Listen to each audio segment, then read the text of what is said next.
বিশাল বড় কাতল, ঘাটে এত বড় কাতল মাছ 6 বছরের মধ্যে আসে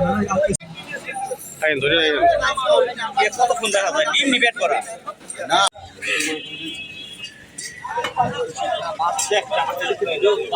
বিশেষ করে না, এই যে ইঞ্চি আমি 120 টাকা দিই। আমি পরে কথা কব তোমার হাতে।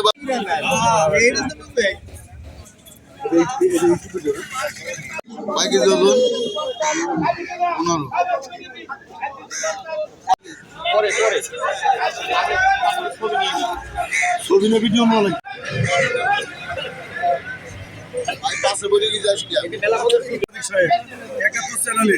আমরা চলে আসলাম সাজান ভাই, ভিতরে ঢুকেন না। ছবি নিয়ে আগে দাঁড়ান। ওটা আগে আগে তোলেন, আগে 1900 টাকা, 2000, 2000। এটা কাতল মাছটা ইসা হলদার পেয়েছে, তার কাছ থেকে আরব থেকে 1500 টাকা কেজি কেনা হয়েছে, 1600 টাকা কেজি বিক্রি করবো আমি। এটা 15 কেজি ওজন আছে।